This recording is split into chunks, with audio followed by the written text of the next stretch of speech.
Bendiciones para todos. Me alegra ver caras que siempre están aquí acompañándonos a nosotros. Saludo a Viviana, saludo a Iván F., a Javier. También saludo a Ana Karina, a su esposo Johan, a Águeda y a todos los que están con nosotros en la plataforma de Meet, haciendo posible esta transmisión simultánea en la red social de YouTube. Con ustedes nuevamente el obispo Alejandro Guevara de la Comunión Anglicana Emanuel, hoy con un tema de singular importancia en la vida cristiana, un tema que tenemos en coherencia con los temas anteriores que hemos venido tratando esta semana. Hoy nos proponemos tocar el corazón de Dios para luego tocar el corazón de la iglesia. Esa fue mi oración esta mañana y espero que la asistencia del Espíritu Santo esté con todos nosotros. A los que están llegando a este en vivo, no sigan scrolleando, por favor, quédense. A todos les pido que por favor, si les es posible, compartir esta transmisión en vivo con sus contactos. Háganlo, por favor, para que la palabra de Dios sea difundida cada mañana lo más ampliamente posible. Un poco tristes porque, bueno, los presupuestos han estado estrechos y no hemos podido estar publicitando los últimos devocionales. Esperamos la sensibilidad de muchos de ustedes, quien nos quiera colaborar para poder pagar diariamente la publicación de estos devocionales en las redes sociales. Estaríamos muy agradecidos. Dios necesita de nosotros y nosotros necesitamos de Dios. Él se ocupa de nuestros asuntos y nosotros de los asuntos suyos. Así que esa es una relación de familia, esa es una relación dinámica entre Dios Padre y nosotros que somos sus hijos. Como todos los días, iniciemos entonces nuestra oración y meditación diaria diciéndole a Dios lo siguiente: omnipotente y misericordioso Padre, hemos errado y nos hemos extraviado de tus caminos como ovejas perdidas. Hemos seguido demasiado los designios y deseos de nuestro propio corazón y hemos faltado a tus santas leyes. Hemos dejado de hacer lo que debíamos haber hecho y hemos hecho lo que no debíamos hacer, y en nosotros no hay salud. Mas tú, oh Señor, compadécete de nosotros, humildes pecadores. Libra, oh Dios, a los que confiesan sus culpas. Restaura a los que se arrepienten, según tus promesas declaradas al género humano en Jesucristo nuestro Señor. Y concédenos, oh Padre misericordioso, por su amor, que de aquí en adelante vivamos una vida sobria, santa y justa, para la gloria de tu santo nombre. Amén. Padre nuestro que estás en el cielo, santificado sea tu nombre, venga a nosotros tu reino. Hágase, Señor, tu voluntad, así en la tierra como en el cielo.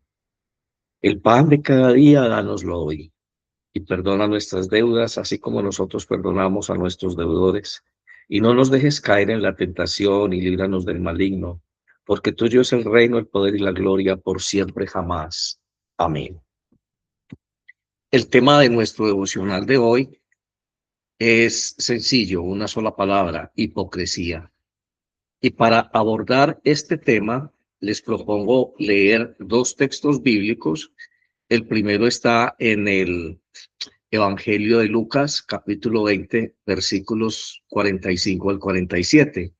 Dice: mientras todo el pueblo escuchaba, dijo a sus discípulos: cuidaos de los escribas, a quienes les gusta andar con vestiduras largas y son amantes de los saludos respetuosos en las plazas y de ocupar los primeros asientos en las sinagogas y los lugares de honor en los banquetes, que devoran las casas de las viudas y por las apariencias hacen largas oraciones.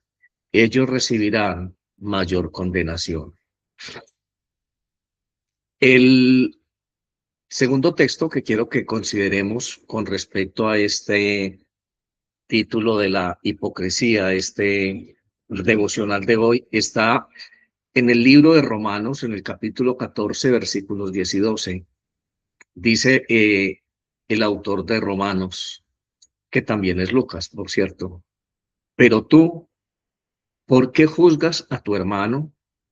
O también tú, ¿por qué menosprecias a tu hermano? Porque todos compareceremos ante el tribunal de Dios, porque escrito está: vivo yo, dice el Señor, que ante mí se doblará toda rodilla y toda lengua alabará a Dios. De modo que cada uno de nosotros dará a Dios cuenta de sí mismo.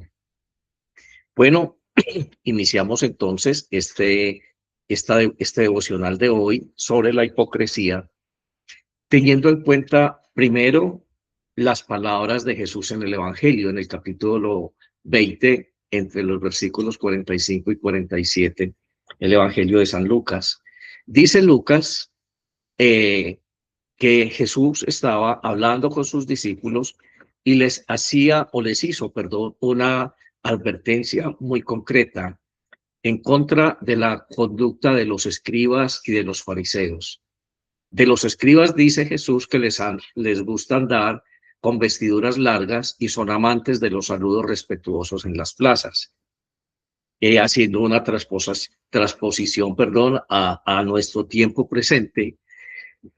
Podemos estar hablando de aquel tipo de figuras religiosas que se pavonean con sus hábitos o se pavonean con su clériman, perdón, o simplemente con el estatus de ser pastores o líderes de iglesias. A ellos les gusta ser reconocidos. A ellos les gusta estar ocupando los primeros puestos en toda reunión a donde asisten. Y hay competencia entre ellos cuando se reúnen, porque todos quisieran tener el protagonismo de aquella reunión. Me estoy refiriendo, perdónenme el lapsus, a pastores evangélicos concretamente, donde no hay una jerarquía específica, donde todos son iguales. Y también me estoy refiriendo a los sacerdotes y a los clérigos romanos de corrientes católicas, incluyéndonos nosotros, los anglicanos. Todos queremos estar en un lugar de privilegio y de reconocimiento. Todos queremos ser reconocidos por la sociedad cuando estamos interactuando en nuestra cotidianidad de cada día. Todos queremos ocupar el lugar de privilegio, pero dice Jesús acerca de estos escribas y fariseos de su época que ellos les gusta estar en los primeros asientos de las sinagogas y en los banquetes. Y hay una afirmación muy fuerte que Jesús hace en el versículo 47, y es que devoran las casas de las viudas. Bueno, quiere decir Jesús con esta expresión que se aprovechan de las viudas y de los pobres. Había dos formas de referirse a las personas de humilde condición en aquella época. Las viudas generalmente eran esa figura de mujeres desamparadas que no tenían quien las sustentara, y generalmente eran personas que pasaban muchas necesidades. Y lo mismo los huérfanos. Las viudas y los huérfanos son dos cosas que para ellos estaban en un solo nivel de consideración, porque eran aquellas fracciones frágiles de la sociedad, pero no tenían ningún problema en explotarlos. Y es una cosa que yo quiero que hoy meditemos, sin hacer críticas, pero meditemos hasta dónde la religión y las iglesias se han convertido en factores de explotación de la pobreza. Aquella postura absurda de que usted pone y Dios le retribuye, de que usted da y Dios le da 10 o 1000 veces más de lo que usted está dando, esa idea retribucionista, tenga y deme, que algunos pseudoteólogos han esbozado últimamente con esto de la teología de la prosperidad, es algo de origen satánico. hablábamos ayer de que Dios no nos está a nosotros juzgando por nuestros logros espirituales. Se supone que nuestro progreso espiritual debe ser el producto de nuestro amor a nosotros mismos, de ese deseo de compartir la eternidad con Dios, de esa convicción de que nuestra vida no termina en este lapsus, en esta tierra, en este lapsus de tiempo, perdón, en esta tierra, sino que estamos llamados a vivir una eternidad que está íntimamente ligada a nuestra conducta, a nuestras decisiones, a nuestras palabras y a nuestros pensamientos durante nuestra estadía en la tierra. El libro de Romanos nos está diciendo, de modo que cada uno de nosotros dará cuenta a Dios de sí mismo. Bueno, inicio entonces exhortando a aquellas personas que están criticando permanentemente lo que Lucas denomina la conducta de los escribas y los fariseos en labios de Jesús. Hay personas, como decíamos ayer, que no quieren la iglesia, no quieren nada con Dios, critican la iglesia y defienden cierto tipo de, digamos, ateísmo o aversión a las cosas de Dios, justificada en la conducta de los demás. Y aquí nos está diciendo Lucas en el capítulo 10 del versículo, perdón, en el versículo 10 del versículo 14, ¿por qué tú juzgas a tu hermano? O también tú que menosprecias a tu hermano, porque todos compareceremos ante el tribunal de Dios, porque está escrito, vivo yo, dice el Señor, que ante mí se doblará toda rodilla y toda lengua alabará a Dios. Bueno, sí es cierto que la iglesia y algunos personajes de la iglesia podemos en determinado momento ser piedra de tropiezo, ser figuras anticristianas, ser exactamente lo que no se espera de nosotros. Pero eso no da derecho a que se propasen en críticas y se apoyen en la conducta humana de algunos personajes para atacar a Dios, para destacarla, para atacar la santidad y el estamento divino, la obra de Dios. Termina Lucas hablando al respecto y recordándonos que todos vamos a responder a Dios por nosotros mismos. Y esto nos lleva a hacer a trazar un hilo transversal, un eje transversal con las meditaciones de días atrás. Recuerdo que hace 2 días estuvimos hablando de la ética y la moral, lo importante que es para nosotros no subestimar la ética y la moral, que finalmente son las que van a dar testimonio ante el cielo y ante la sociedad de los hombres de nuestra convicción, de nuestra fe cristiana. Decíamos en ese momento que no, en labios del apóstol Santiago, la fe sin obras está muerta.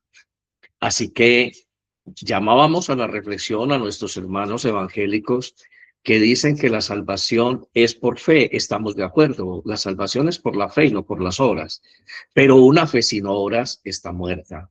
Esa fe no se puede quedar solamente en el concepto de una creencia de tipo racional, sino que esa fe tiene que ser una actitud permanente, un accionar permanente en medio de unos lineamientos éticos y morales que son los que están forjando o creando una tensión necesaria que llama a la reflexión a la sociedad impía que no conoce a Dios, a esta sociedad ajena a Dios, así se digan católicos, así se digan seres bautizados.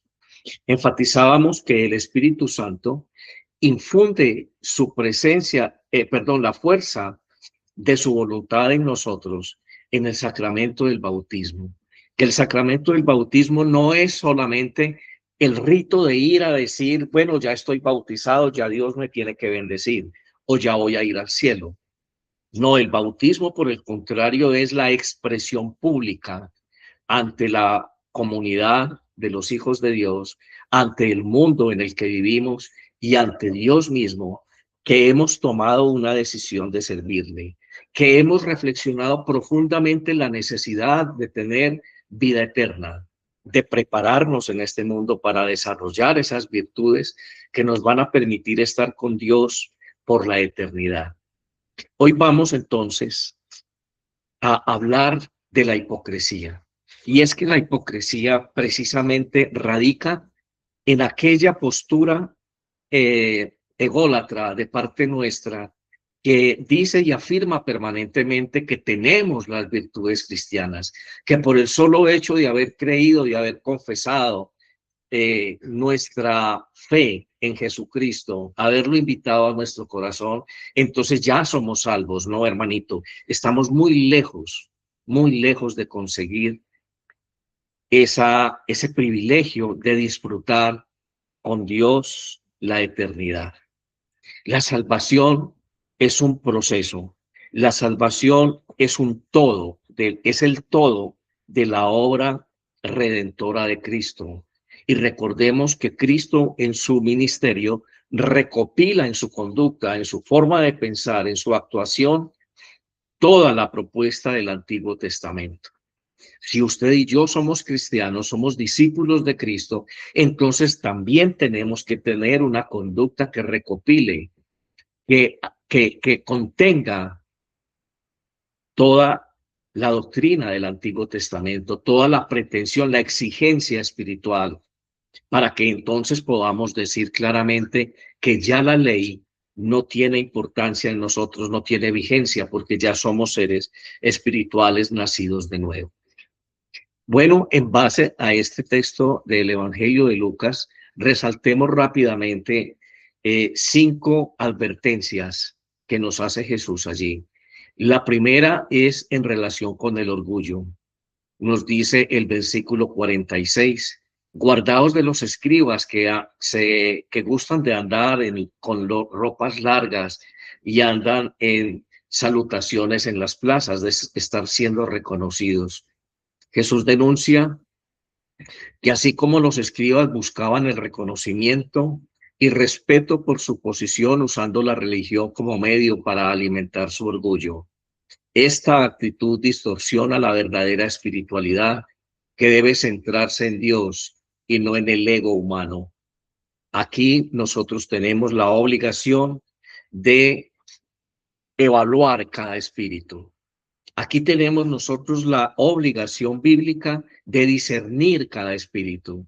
Y es importante que nosotros nos preguntemos a nosotros mismos cuánto del ego de los pastores, de quienes están ocupando los atriles, los púlpitos, nos está llegando a nosotros. Cada palabra dicha con arrogancia, cada actitud gestual, cada forma de expresión, cada jactancia que se deja entrever en su actitud,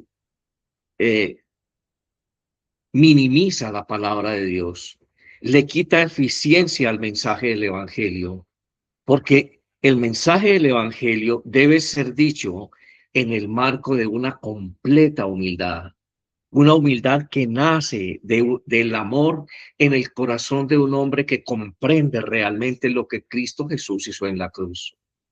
Bueno, reflexionemos también acerca de nosotros mismos, no solamente acerca de nuestros líderes. Reflexionemos si nosotros en algún momento buscamos la aprobación humana simplemente porque nos decimos cristianos. ¿Cuántas personas llegan a una entrevista de trabajo o se presentan a una sociedad diciendo, es que yo soy cristiano, haciendo una segmentación entre ellos y los demás? Ustedes están allá y nosotros estamos aquí. Ustedes son los inconversos, ustedes son los que van al infierno, nosotros tenemos la razón. Nosotros somos los santos, nosotros somos los que tenemos el conocimiento.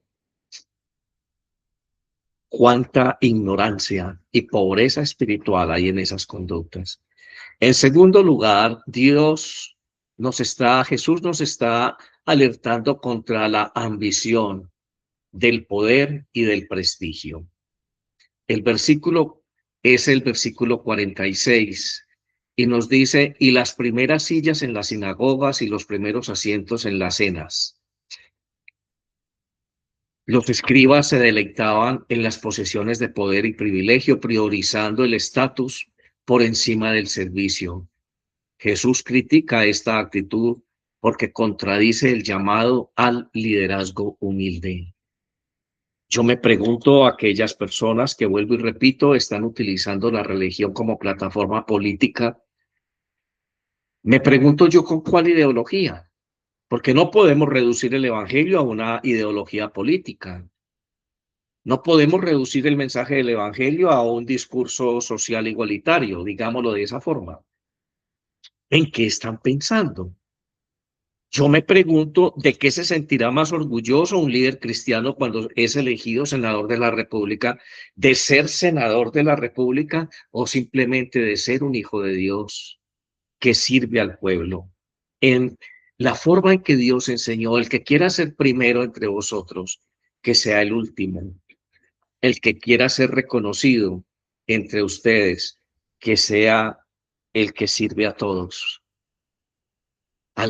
Alguna vez le respondió así a aquellos discípulos que estaban a su lado, alegando y discutiendo cuál sería de ellos el mayor en el reino de los cielos, cuál estaría sentado al lado de Jesús. Y Jesús les dijo, dejen de pensar de esa manera. El que quiera ser mayor debe ser el menor entre ustedes. Mi verdadero orgullo, mi verdadera satisfacción, la gloria de mi vida es la obra de Cristo Jesús, no un lugar de privilegio en la sociedad. Es mi postura personal, no estoy abierto a discutir esto. Sé que muchas personas van a decir cosas en contrario, no es mi, mi afán en este momento desatar ese tipo de discusiones, simplemente es un punto de vista muy ceñido a lo que debe ser el carácter cristiano de un líder en la iglesia. En tercer lugar, Jesús nos está a nosotros advirtiendo acerca de los más vulnerables, el cuidado que debemos tener y la forma en que debemos mirar a los más vulnerables de la sociedad, a los pobres de la sociedad. Cuando Él está hablando de las viudas, Jesús revela cómo los escribas, a pesar de su fachada religiosa, explotaban a los más débiles, como a las viudas. Esto demuestra una desconexión profunda entre el mensaje y sus acciones. ¿Dónde está la ética y la moral en una conducta de estas? ¿Dónde está la coherencia del evangelio cuando un pastor no tiene muy claras las necesidades más apremiantes y urgentes de algunos miembros de su comunidad? ¿Qué es más importante? ¿Hacer un edificio o crear un proyecto productivo para aquellos que no tienen empleo en su comunidad? ¿Qué es más importante? Me pregunto yo. ¿Por qué la orientación y la visión de iglesia tiene que ser tener comunidades de 1,000 personas, de 500 personas y edificios de opulencia y de bienestar para que digan yo hice todo esto? Porque el énfasis tiene que estar en el diezmo, orientado a conseguir este tipo de objetivos y no necesariamente en un diezmo que sea vigilado, que sea supervisado, que sea administrado por la misma iglesia con una visión social, invirtiendo en proyectos sociales, vinculando en estos proyectos productivos a aquellas personas que tienen realmente necesidad. El evangelio no invita a regalar nada. El evangelio invita a trabajar dignamente por lo que se necesita. Pues yo creo que una misión en la iglesia sería abrir ese tipo de espacios, explorar ese tipo de opciones. Preguntémonos si con el fruto de nuestro trabajo, con nuestras diezmos y ofrendas, estamos alimentando el ego, el derroche, la postura social o la malversación de los fondos divinos, porque eso es divino. Ese dinero no es para gastar en otra cosa, sino en la obra de Dios. ¿Qué estamos haciendo? En cuarto lugar, Jesús nos advierte en este texto bíblico contra la hipocresía. Y por pretexto hacen largas oraciones para ser vistos. Las oraciones de los escribas en aquella época eran más una demostración pública que una conversación sincera con Dios. Jesús señala la hipocresía, anula el verdadero propósito de la fe, una relación genuina con el Padre. La alabanza es bonita en los cultos. La alabanza es bonita en las reuniones litúrgicas de la iglesia, pero tengamos muy claro que la alabanza solamente es una parte de nuestra relación con Dios, no es nuestra relación con Dios. Y me da la impresión que subyacentemente estamos enviando un mensaje cada domingo a las personas que asisten a la iglesia, brindándoles un espacio de alabanza donde las emociones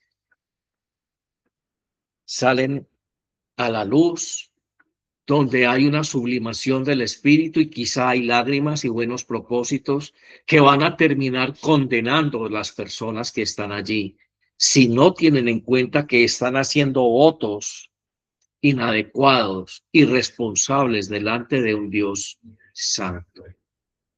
La mejor alabanza está descrita en aquel versículo bíblico del apóstol que nos dice la verdadera religión es orar justicia y orar en caridad y amor. Esa es la verdadera religión. Tener cuidado de los más débiles, tener una palabra de fortaleza, una opción en medio de su problema, una opción en medio de sus necesidades. Hay ocasiones en las que no podemos hacer nada por la necesidad específica de un hermano nuestro. No está en nuestras posibilidades ayudarle o satisfacer o suplir su necesidad, pero sí podemos tomarlo de la mano y decirle, hermano, oremos, y hacerme uno con él en oración y en súplica ferviente delante de Dios. Darle un abrazo y decirle, si quieres te acompaño. ¿Qué quieres que haga? Muchas veces, y lo digo de a manera de testimonio, he acompañado a personas a hablar con personajes hostiles a los cuales les deben dinero y están en una situación difícil. Y me han preguntado, ¿y usted qué viene a hacer aquí? Y con toda la libertad del amor de Dios he dicho, es que comprendo el problema de mi hermano Juan o de mi hermana María, y aunque no tengo la solución, quiero que usted me permita plantearle una posible solución a esto y no enfrascarnos en una exigencia que sabemos que no va a tener resultado porque no tiene el dinero en este momento para pagar. Algo debemos hacer. ¿Qué tal si pensamos en esto? ¿Qué tal si pensamos en aquello? ¿Qué tal si pensamos en aquello otro? Muchas veces estas conversaciones las hemos tenido con acreedores de hermanos que tienen sus propios negocios y estas personas terminan refinanciando, no solamente refinanciando la obligación, sino volviendo a soltar un voto, volviendo a dar un voto de confianza, ampliando el cupo, enviando más mercancía con un compromiso serio. Y ahí yo soy mediador. Estos nuevos dineros se van a empezar a manejar de esta manera, de esta manera y de esta manera. Y yo soy el garante, o he sido el garante. Hay formas de hacer las cosas, hay formas de ayudar, hay formas de estimular, pero la solidaridad cristiana debe ser tangible, No decirle simplemente a mi hermano, te comprendo y quiero orar por ti y que Dios te bendiga, como decíamos ayer. Vete en paz y busca solución a tus problemas, que Dios te está ayudando. El último punto que Dios nos invita a pensar a través de Jesús en este texto bíblico es acerca de la hipocresía, que es el tema central de esta meditación. Dice, estos recibirán mayor condenación. Y es que resulta que la hipocresía está íntimamente ligada a nuestro accionar. Nuestra fe debe tener coherencia en nuestros actos. Y cuando decimos algo con nuestros labios y no lo confirmamos con nuestra conducta, la ética y la moral cristiana no existen en nuestro testimonio de vida. No somos hijos de Dios, somos hijos del infierno, porque somos hijos de la mentira. Estamos actuando, generando muerte en el corazón de las personas que critican la iglesia, que critican la obra de Dios, que critican el evangelio. Tenemos un pecado muy grande y es que tomamos el nombre de Dios en nuestros labios para hacer que los demás lo blasfemen. Jesús no solo denuncia la hipocresía, sino que advierte que cada persona va a tener su propio juicio. Y eso nos lo dice Lucas en el libro de Romanos. Se les olvida que cada uno va a dar juicio de sí mismo ante Dios. Estamos en este momento ante una invitación concreta de parte de Dios para meditar seriamente en lo que significa para este mundo mi testimonio cristiano. ¿En qué se ha beneficiado tu familia? ¿En qué se ha beneficiado tu círculo de amigos más cercano? ¿En qué se ha beneficiado el contexto social que te rodea de tu cristianismo? Vamos a orar en esta mañana diciéndole, Padre, purifica nuestro corazón y quita todo rastro de hipocresía de nuestra vida. Ayúdanos a vivir con integridad, humildad y compasión, reflejando siempre tu amor en todo lo que hacemos. Amén. Dios les bendiga, hermanos. Mañana los espero a las 7 en punto de la mañana con un nuevo mensaje devocional, oración y meditación para el día. Quienes quieran seguir mi consejo de cada día, les recomiendo leer después de este devocional el texto áureo, Lucas 20, 45, 47 y Romanos 14, 10 al 12. Léanlo ahora, léanlo al mediodía y léanlo en la noche. Y que Dios haga que fructifique esta semilla en sus corazones. Les bendigo en el nombre del Padre, del Hijo y del Espíritu Santo. Amén. Feliz día para todos. Gracias.